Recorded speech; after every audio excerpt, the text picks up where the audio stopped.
Yea, though I walk through the valley of the shadow of death, I will fear no evil, for thou art with me. I don't come to London very often, and I have to admit that it makes my skin crawl when I do. This is a centre of so much misery and such likes in London. However, I've been summoned, and I thought I'd bring the camera just to show you the sights.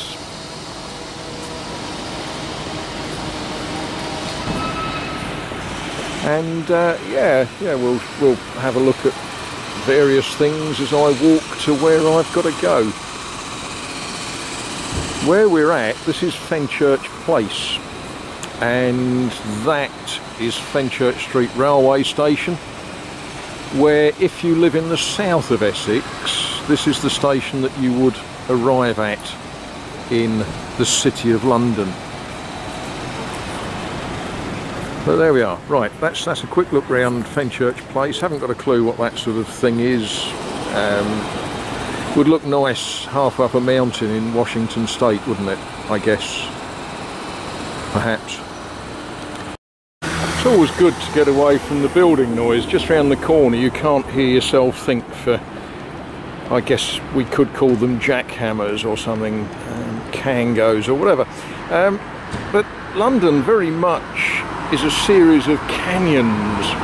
These streets with imposing facades that are too close together for you to stand back and look at.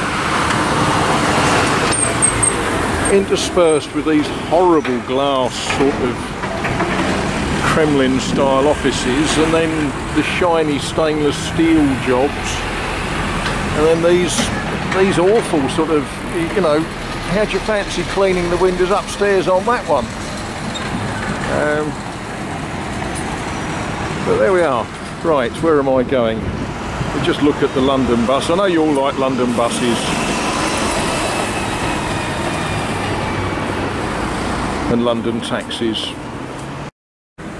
Look at this thing. This is generally known as the gherkin, because when you stand well back it looks like a pickled gherkin.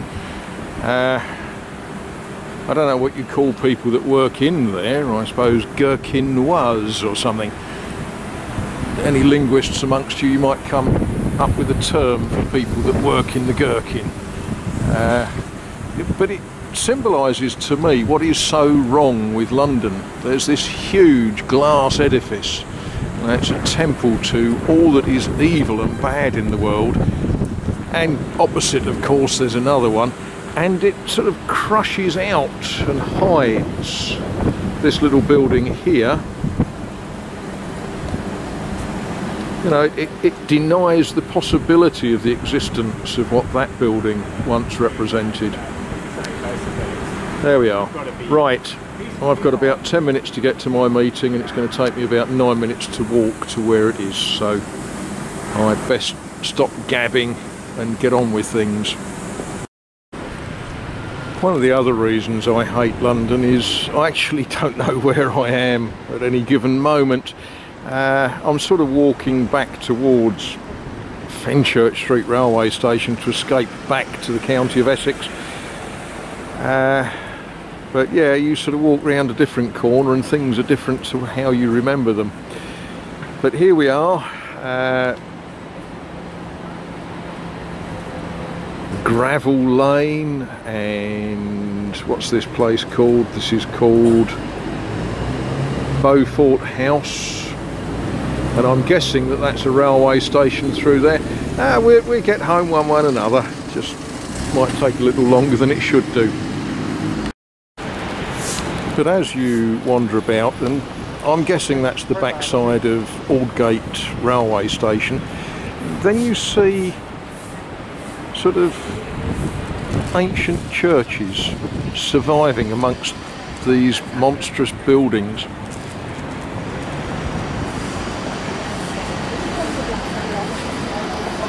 And potato shops. But there we are.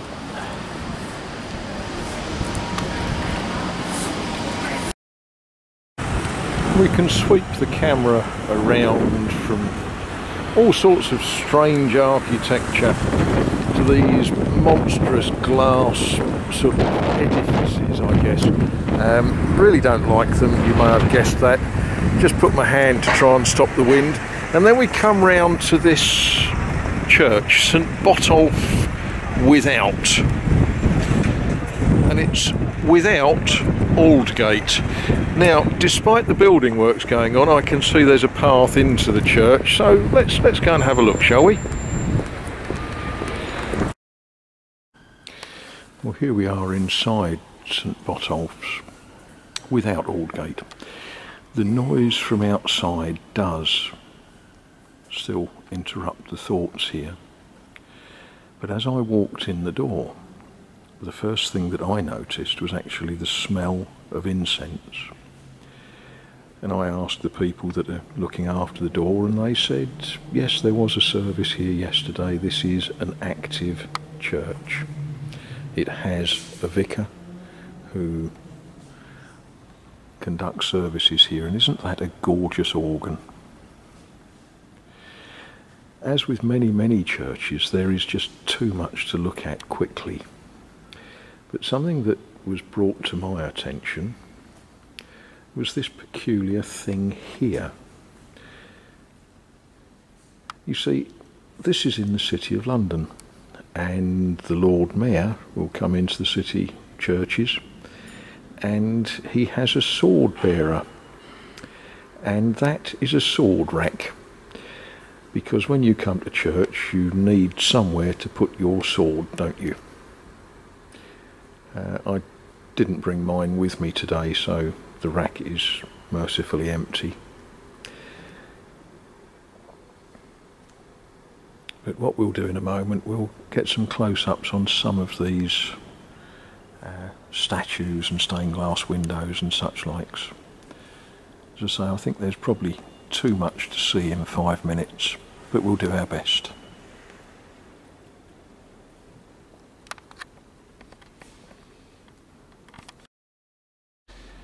Each of these windows carries the coat of arms of various Lord Mayors of London.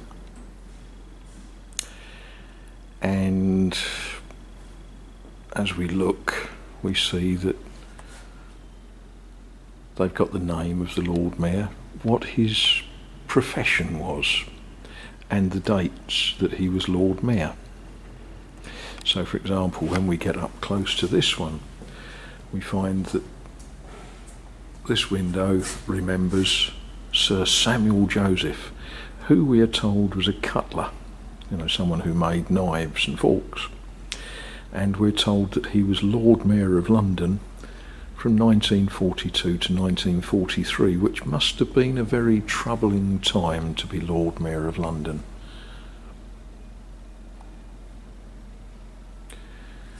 Next to him, there's a window for David Joseph Collins, who's described as a lightmonger.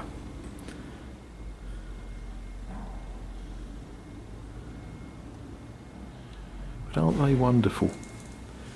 Absolutely wonderful. And look at this ceiling. Isn't that the sort of ceiling that you ought to have in your living room? And because this is a busy church, there is a private chapel that you can find some peace in. And I don't know, can we read that? Be still and know that I am God.